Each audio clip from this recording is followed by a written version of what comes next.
Et je veux travailler avec du goût, parce que je pense que l'élégance, c'est pas que dans les fringues en vérité. Hein. L'élégance, c'est de parler, de présenter les choses. C'est ça l'élégance. Moi, j'ai toujours apporté l'élégance dans tout ce que j'ai fait. Et donc rien que par ça déjà, je crée la différence.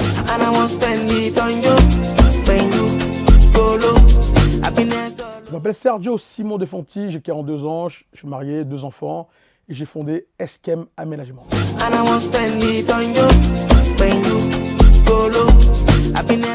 Ça fait 13 ans que je suis dans le secteur de l'ameublement, donc la vente de cuisine, dressing, salle de bain.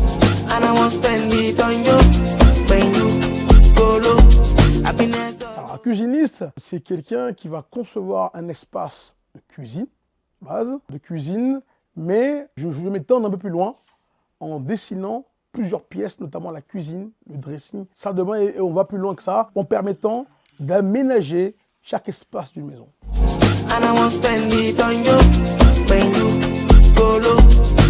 Bien sûr, donc je conçois des projets, donc du coup en vue de masse, en vue de l'élévation, et on retranscrit sur 3D informatiquement.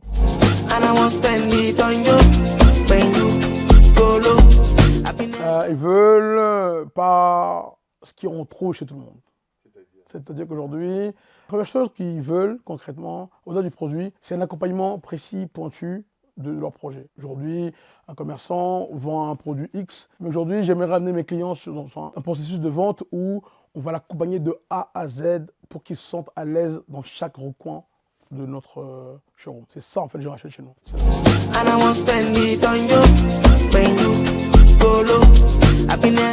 C'est ça comme question. Souvent une question d'ambiance générale d'une pièce. C'est-à-dire qu'on va dessiner un projet, mais comment la couleur qui va changer, l'implantation qui va changer, sur un point de détail précis, on va changer complètement la face d'un projet global. C'est ça que je vais changer.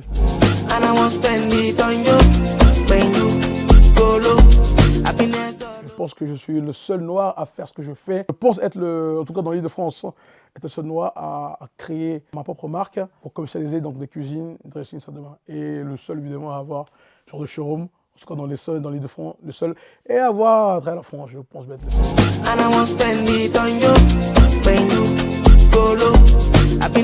Alors c'est vrai, là, pour ces questions-là, je pense qu'aujourd'hui, moi je suis un placiste, chacun sa place, j'ai envie de dire. Le carreleur, je suis un placiste. Ouais. Okay. Il y a les racistes et les placistes. Moi je suis un placiste, chacun doit être à sa place. Vous savez, ma femme souvent me dit pourquoi tu ne fais pas la peinture?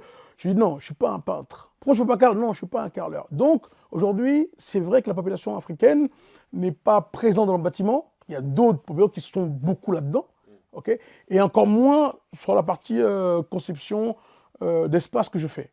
Okay, mais je pense que je suis tombé là-dedans, moi en 2006, j'ai pris goût vraiment à ce détail de la conception.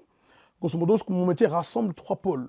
Le pôle technique, puisqu'on est amené à connaître c'est quoi une prise dans 2 ampères, on est amené à mesurer des espaces. Okay.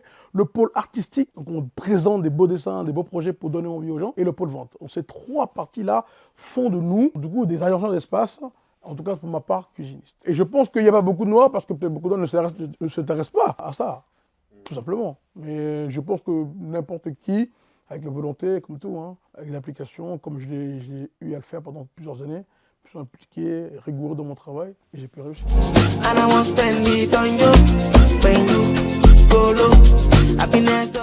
Je pense que les jeunes devraient y penser. Il y a beaucoup de jeunes, moi j'ai formé plusieurs vendeurs dans ma carrière, et ce qui va pêcher sur pareil, c'est le goût de l'effort. Ça ne s'implique pas assez. Parce qu'à un moment donné, quand vous vous impliquez, il y a un élément qu'on appelle le goût de l'effort. Et quand on n'a pas ce goût de l'effort, eh ben, on abandonne.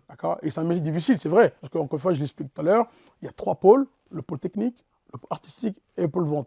Donc ces 3 doivent être, j'ai envie de dire, à équidistance. On doit être bon dans les 3, pas que dans un ou dans l'autre. C'est ça qui fait d'un bon un mauvais cuisiniste. Il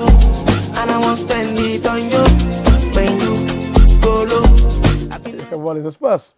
J'ai toujours voulu faire un truc pas luxueux, mais avec bon goût. Et je travaille avec du goût, parce que je pense que l'élégance, c'est pas que dans les fringues en vérité. L'élégance, c'est de parler, de présenter les choses. C'est ça l'élégance. Moi, j'ai toujours apporté l'élégance dans tout ce que j'ai fait. Et donc rien que par ça déjà, je crée la différence. Un exemple, quand je fais un projet, j'ai plein de concurrents qui vont dessiner que la cuisine. Et moi, je dessine tout l'appartement entier pour donner envie aux clients de se projeter. Rien que par cet élément déjà, je crée la différence entre beaucoup de mes confrères. Et deuxième point, je suis formé. Aujourd'hui, les cuisinistes ne sont pas formés. Moi, j'ai fait une formation purement cuisiniste en 2011 où on a appris dessin, conception, le pôle technique et pendant un an en alternance, pardon. Et pendant 3 ans, j'ai intégré donc, le magasin qui m'a accueilli en alternance, le magasin qui est à Schmitt, qui était au Crénin-Bicêtre, où pendant 3 ans, j'étais avec lui en train de travailler sur la partie commerciale. Rien que ces paramètres-là font de moi un cuisinier différent. Pourquoi je me suis formé, et 2, j'ai travaillé, et 3, j'aime le goût des belles choses. Donc franchement, même dans ce showroom-là, les gens montent et il n'y a pas une personne qui m'a pas dit que c'était pas quali.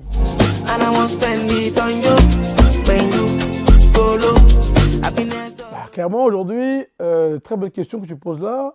Aujourd'hui, je pense que, à part la communauté, d'autres personnes, nous souffrons de l'ignorance de ce milieu-là. Je ne rappelle qu'un client sur 2 achète sa cuisine chez Ikea. Un client sur 2, c'est beaucoup, hein. 50%. Pourquoi? Parce qu'ils ne connaissent pas d'autres alternatives. Ils ne s'intéressent pas à d'autres alternatives. Aujourd'hui, beaucoup de gens vont chez Ikea pensant que c'est des cuisinistes alors que non. Ikea n'est pas des cuisinistes, ils vendent du meuble, ils vendent aussi également des fourchettes. Ikea aujourd'hui va proposer à ses clients du mobilier sans forcément avoir l'expérience et la dextérité derrière. Et les gens ne savent pas ça. Et d'ailleurs, même Ikea marque sur son bon de commande, nous ne sommes pas garants de vos mesures. Donc ils n'ont pas ce qu'on appelle l'obligation de résultat. Nous l'avons. Aujourd'hui, l'erreur que j'en fais, ça l'est chez ces personnes-là, il y a bien d'autres, sans avoir la connaissance de ce qu'ils vont acheter vrai. Et nous l'avons. Et là, il y a une grande différence. Et là, on a un trait d'éducation à faire chez nos frères. Et d'odeur, il n'y a pas que. Hein.